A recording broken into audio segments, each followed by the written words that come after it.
Good day po to everyone. Hope that everyone's safe, everyone's feeling well, and hopefully everyone's staying at home inside. And it's been very hard for everyone. It's very hard for everyone. We can't even know when this will end. And hopefully soon. Hopefully it will end soon. So I'm here to give you my thoughts, suggestions, ideas. Maybe you can get some ideas from this. So I'll start by introducing myself. So I'm Richard Afiji A. Ravalo. I'm a librarian of De La Salle Santiago Sobel School, and I'm assigned at the lower grades library, and that's for pre-kinder up to grade 4. I will be the one to talk about management of the library. It's technically how you sum up all the ideas and knowledge that all my other colleagues have given already before me. There's Sir Jay, Miss Nika, Mr. Sir Gerald, Miss Marifi, Sir Roy. So, in a way, I will be the one to sum it all up. So, yun po. So, in management, it's how you combine all those elements into a functioning library. Let's start by having a brief introduction on what management is. So, technically, ang management po kasi has different styles. But for today, I will try to generalize it. So, in one particular outline. So, yung pinaka-familiar ako. And that's post-decor. So, what's management ba? Management is about how to make your library work, make it efficient, make all the services provided for your students and all your, let's say, teachers too, administrators. There may even be times that you will need to give your services to your students' parents, sa magulang nila, or pwede ding researcher na galing sa labas na gustong mag-research sa loob ng library nyo. It's a very broad topic na pwedeng ipasok sa loob ng management. As I have mentioned, I will be using the term post-decor or the acronym post-decor. So, what is post-decor ba? So, it's an acronym, as I have said. It's about planning, organization, staffing, direction or directing, coordinating, reports, and budget. So, it's a term coined by Luther Gulick and Lyndall Urwick in their administrative management paper. So, okay, dinefine ko yung acronym, pero what is it? So, post-decor is a systematic framework on how you can make your library, or technically about business, mostly lahat ng about management. But we can always apply it to the library because we can think of the library as a business of providing service, not as a product yung ipro-provide mo sa clients mo. We are, as a library, you provide the services for them. So, with post-decor, it will serve as my outline today in order to give you my thoughts, ideas, and maybe suggestions that it might help you with your library. So, ang first po nating itatakal about post-decor is, syempre, the first letter of the post-decor. And that letter is letter P, which stands for planning.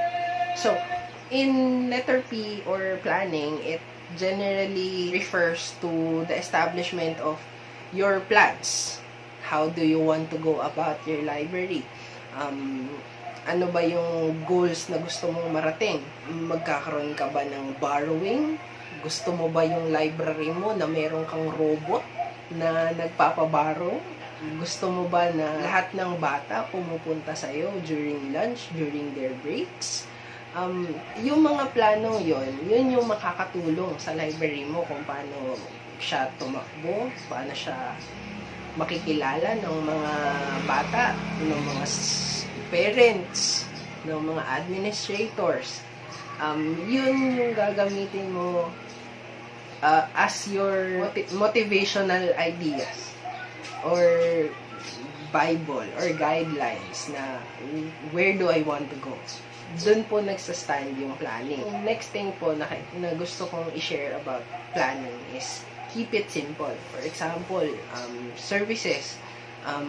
Gusto mo na yung library mo may services. Keep it simple. Meron kang borrowing, returning, meron kang newspapers, meron kang encyclopedias, meron kang fiction, yung mga novels, meron kang textbooks, meron kang materials na pwede mong ipahiram sa mga bata.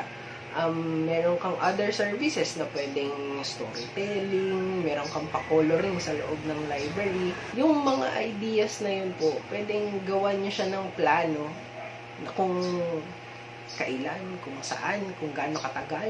Isasama nyo po siya doon sa pagpaplano nyo as a whole para mai-inject nyo siya, sabihin natin for a school year, for one school year, for one term.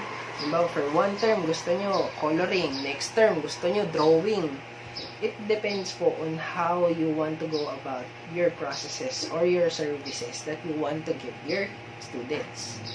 So, that's all about planning. So, next naman po tayo. In post-decorp, the next one is letter O. And O stands for organizing. So, in organizing po, it mostly tackles about your collection. Yung mga libro, mga encyclopedia, mga dictionary, ano pa ba? Newspapers, yung mga bagay na yun po is, in the word itself, organizing. Paano nyo i-organize para magamit siya ng mga bata, makita siya ng mga bata, at malaman ng mga bata na nasa loob pala siya ng library. Kapag kinailangan ko, pwede kaya sa library. Pwede ko kayang makita yung mga bagay na yun sa library. Yun po yung pwede nyong gamitin guiding factor para ma-showcase nyo yung mga nasa loob ng library. For example, paano kung wala naman wala kami nun? Pwede po sigurong gumawa tayo ng paraan like, pwede tayong humingi ng tulong sa mga administrators natin na, or other teachers, like in English, for example, English teacher, meron siyang mga lumang dictionary. Pwedeng i-ask po natin siya na, uy, friend, baka naman yung lumang dictionary mo, pwedeng sa library na lang as donation, o kaya bigay mo siya as a gift for the library, for increasing our collection para mapaganda. Or, halimbawa, sa sa math, pwedeng mag-ask ka sa math teacher kung meron siyang mga chart ng multiplication tables, ano pa man charts ang pwede, yung mga damat boards na pinapagawa, pwedeng collection din siya ng library, pero as long as payag si teacher na donation na lang siya sa library, di ba? Pero technically, what I'm talking about is ano yung makikita sa library. And that corresponds to organization na mas nag-deeper or na-discuss ng mas more ni Sir Roy at ni Sir Gerald, yung mga ng colleagues ko. From all that ideas, pwedeng sabihin natin na worst case scenario, bigla kang inassign sa library. Then, ito, worst begets worst. Pagpasok mo sa library and you don't have any idea on what it looks like at the first, makikita mo pagpasok mo, it's just a pile of books. Literal na naka-pile lang siya, nakatali or naka-straw. So, warehouse, anong gagawin mo, di ba? In organizing, it's not about katulad ng makikita niyo sa malaking library na meron kagad siyang call numbers or yung numbers na nasa side, or makikita nyo kagad na may sticker siya or may color coding. Ang pinakamaganda po na starting point or first step para mapupunta kayo dun sa level na ganun is isort nyo muna or tanggalin nyo muna dun sa tali, and i-organize nyo siya pwede by subject, Then, syempre, meron kang math, meron kang English, meron kang social studies, meron kang language, reading. Kapag napagsama-sama nyo na po siya, without noticing the levels muna, just the subjects, kapag magkakasama na po yan, you will see the piles will get smaller and smaller hanggang ma-organize nyo na po and ma-apply nyo yung mga knowledge na i-share ni Sir Roy on how to organize and classify, to make records of those books na nasa loob ng library, especially kung wala siyang record, diba? So, another thing about organization is how you will set up the library or ano yung magiging itsura ng library. So, dun sa itsura na yun yung parang magiging first impression agad ng mga bata na, mukha namang tambakan tong library na to. So, would it be good? Would it be bad for the library? It depends. Pero, syempre, mas magandang ang pagtuunan na lagi natin ng pansin is yung mas maganda para sa mga mata ng mga magiging estudyante natin. Next naman po, after organizing is letter S. And S stands for staffing.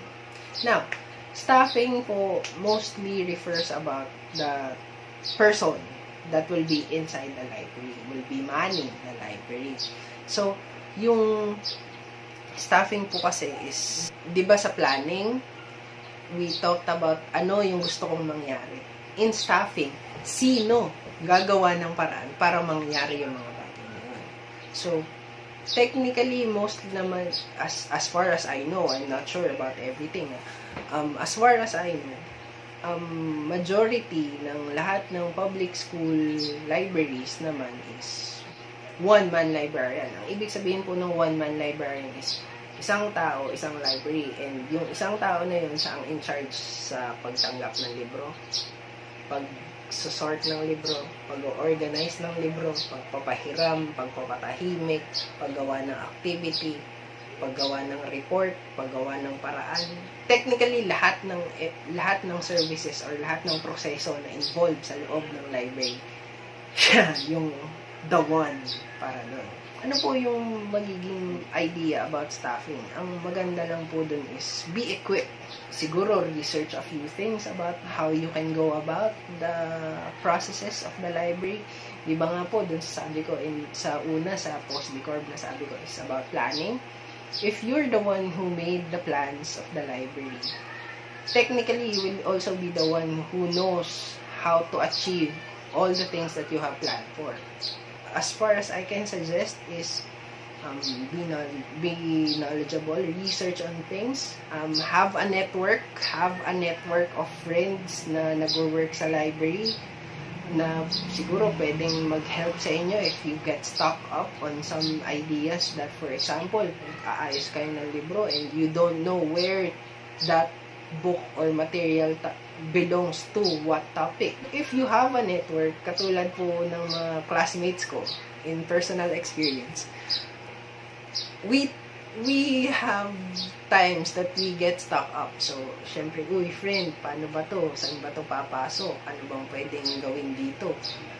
Ganun po. So, that's what networks can do to your library. You have friends. You have support teams. They will be the one to help you, assist you if you get stuck up. After staffing, there's directing. Then, in directing, ilagay po natin siya in the form of tanong. If planning, ano yung gusto kong gawin? In staffing, sinong gagawa ng paraan para mangyari yung mga gusto ko? In directing naman po, paano mangyayari yung gusto ko? Pwedeng dito mo isipin, dito mo gawin yung mga services or functions na gusto mo na magkaroon yung library mo. Katulad ng pinaka-common, borrowing. Medyo kaya din ng school nyo, internet access. Yung pwede nyo ipagamit yung public computer ng library sa mga bata, sa mga teachers, or newspapers, current awareness, charts, or leisure activities. Magkaroon kayo ng board games, Pwedeng yung katulad po kanina, yung sabi ko is about damat, Scrabble, chess. Ito po yung mga bagay or hindi bagay, services na gagamitin nyo to drive the library. Next naman po of directing is coordinating. In coordinating po is, ang naiisip ko po kasi dito to explain is isang orchestra. Imagine the library as an orchestra. The books are the instruments, the materials are also the instruments. Everything inside the library, even the person inside the library, is the orchestra. Pero, di ba ang orchestra po is merong nagkukumpas. Yung maestro, ang pwede pong maging katulad niya sa library is the person manning the library, the librarian, kung teacher ba yung nakasan sa library, sila yung maestro. Because in coordinating, doon nyo po pagsasama-samahin yung mga plano, mga tao, yung mga services na gusto nyo gawin sa loob ng library. In coordinating, doon nyo na po pagsasama-samahin. And kung mapapansin nyo po, yung dinidiscuss ko is para siyang flow chart. Nagplano ka, nag-organize ka, naglagay ka ng tao para magawa yung mga plano mo. Kasunod po is gumawa ka ng mga serbisyo or mga functions na magpapa-achieve ng goals mo na parte ng plano mo. As you can see, in coordinating, it's making everything seem as one. Seem as one. So, making everything work, making all your services available to your students, to your teachers, to your administrators, everything be available for everyone. Pero syempre, in limitation din po yun. Paano nyo naman po iseset yun? Syempre, nandun po tayo sa plano. So, in planning kasi, there's policies. So, dun po sa mga polisiya na mag-govern sa loob ng library, pwede din po siyang part ng coordinating kasi the rules will be the guiding principles on how the plans will work or in the direction. Actually, pwede siyang mag-apply on any part because if there are rules that you need to have, especially, syempre, nandyan na yung be quiet, syempre, library, syempre, go back to your classroom if it's already time, mga ganon. Or borrowing, how long can a student borrow? Yun po yung mga kasama na kailangang ma-define natin, masabi sa mga bata, in order to have all our functions work together as one. Last two po about POSDCorp. So, we're done with POSD, CO. Then, next na po is letter R. R stands for reporting. So, in reporting naman po is, ito po yung sabihin natin na dito makikita kung gaano ka-effective yung library. In reporting, dito makikita kung naging functional ba yung library, may mga bata ba na pumunta sa library. Ang tanong, ano yung i-report mo? Siyempre, nandyan po almost all the libraries that I've been to. Lahat naman po sila is meron ng statistics about visitors, about borrowing. Minsan, meron pa po dyan yung paghiram ng dyaryo ng bata para gumawa ng reaction para sa balita. Paghiram ng libro para sa mga closed shelf. Yun po mga closed shelf, yung tipong hindi pwedeng lapitan ng mga bata. Ang pwede lang kumuha is yung librarian or yung mga nasa library.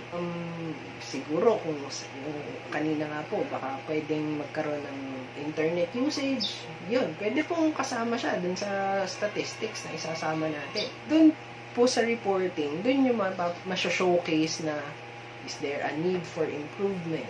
Is there room for more development? Yung reporting po kasi, dyan makikita kung gaano kaganda yung takbo ng lahat ng processes nyo, di ba? So, in POSDCorp, it's a flow, as I've said earlier.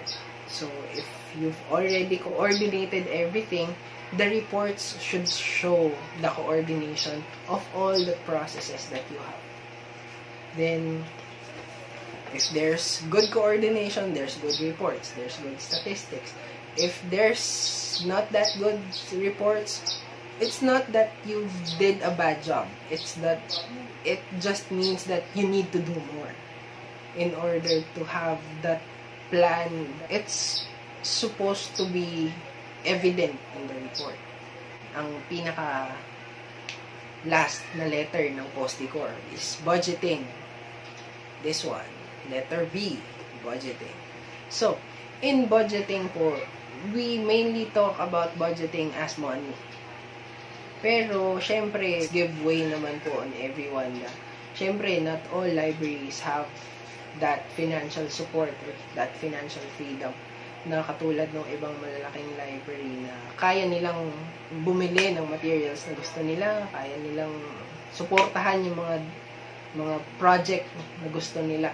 Pero, in budgeting po kasi, it's not just about how you spend. Budgeting po also gives you means on how you can have money. Katulad po ng mga ideas na naiisip ko na pwedeng makasupport din sa inyo on how you can have things inside the library. For example, there are some of my friends na ang alam ko is they work in a school library. Syempre, ito po, it's from what I know lang. May times na wala silang ballpen, wala silang staple wire, walang tape. Ano po yung ginagawa nila? So, yung ginagawa po nila is technically making friends. Katulad po kanina sa staffing, it's making networks. Networks of what? Networks of librarians ba? To have money? No. Pwedeng hindi na po kayo tumingin sa labas ng school. Pwedeng tumingin lang po kayo sa kabilang classroom. Kasi sa kabilang classroom, meron po dyang teacher. At yung teacher na yan po, sure ako nagpapaquiz yan.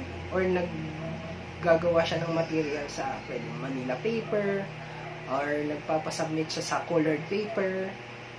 Pwedeng yun po mga projects, quizzes, essays. Pwedeng after pong ma-record siguro ni teacher, ask niyo si teacher na, uy friend, baka naman yung mga pa-quiz mo sa mga bata, pwedeng i-donate mo sa library. Tapos ipapa-junk shop namin, pambili namin ng mga resources or ng mga materials sa library. Not technically the books po. We're just talking about all the things that we will need to have in a library, like plastic cover. Protection po yan kasi sa libro. Tape. Siyempre, kailangan nyo po ng tape para dumikit yung plastic cover sa libro. Then, pwede din pong stamp. Para kita naman po sa libro na pagmamayari ng library nyo, yung libro. Kasi baka po wala namang stamp yan. Hindi din po makikita kung kaninong library yan. Pakilin nyo po yung mga papel na collect nyo from the teachers. Then, sabihin po natin kulang pa rin. Diyan na po papasok yung magiging impression ng library. From what? From the reports that you have given to your administrators. Kasi if there's a big improvement or there's a big impact on the students ng library, baka po magkaroon ng pansin yung administration and they can give support.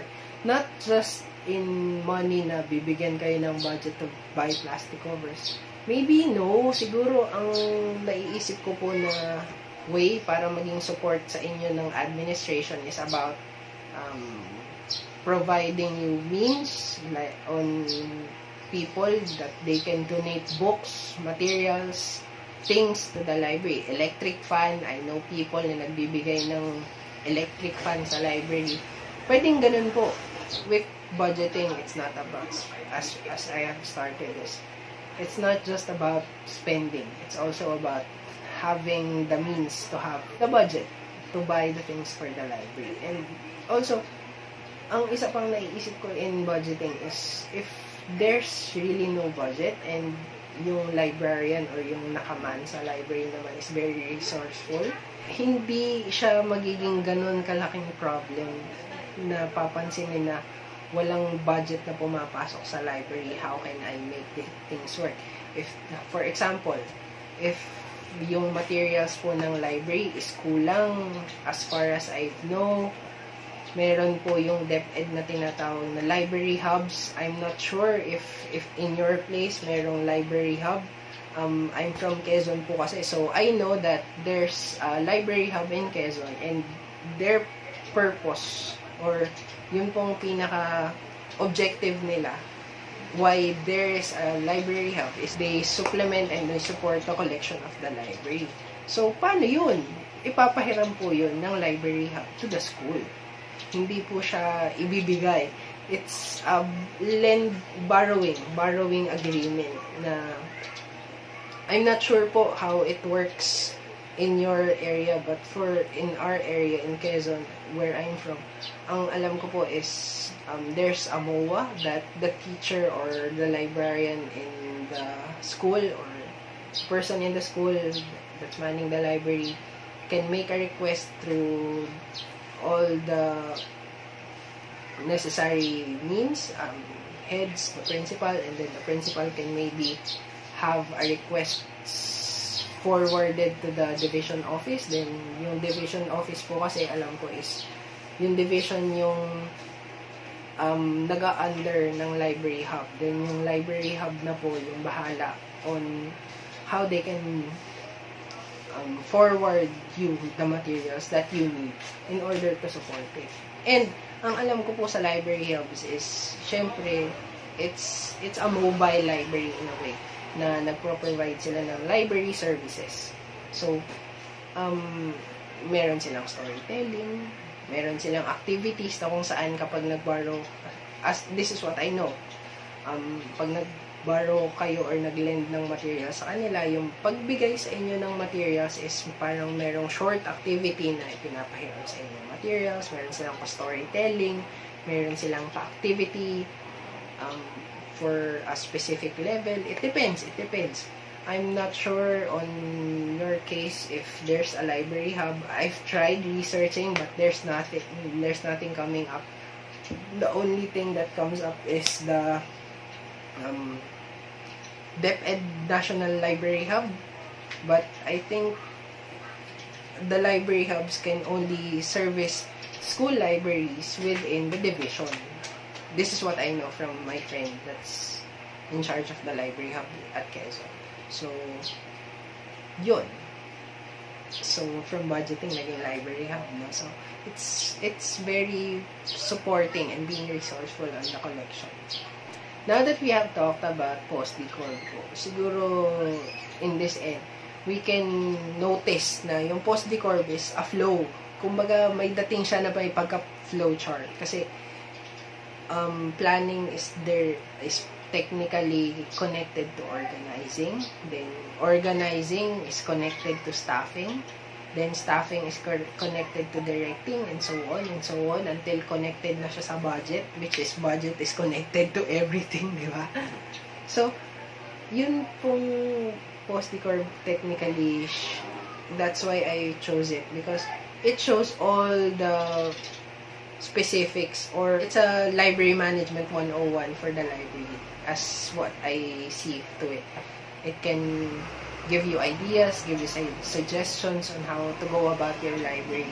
So, it gives you a brief overview on how you can make your services work, make your students know about it, make your administrators know about it. And with that po, as an ending statement, I think managing a library naman po is technically difficult because you need to look at various principles or various things na kailangan meron, kailangan ganito, bawal yan.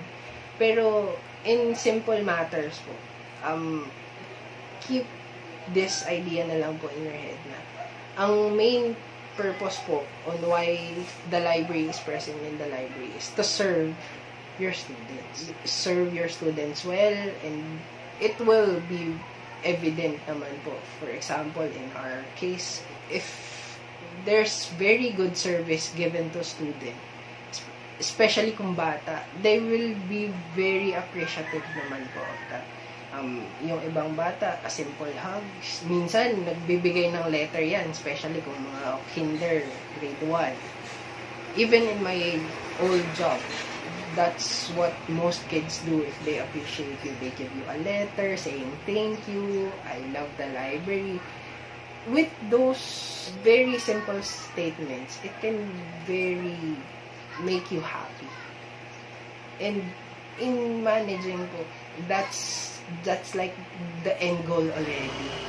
So, if you manage your library well, or you have ideas that can better improve the services of the library, make sure that all the students will be affected up to the heart, affected by your services, by also the things that they can learn inside the library, especially those things that they can learn inside the library, because all those things na matututunan nila in the library, like searching for the material that they want, they can use it not just inside the library but also in life.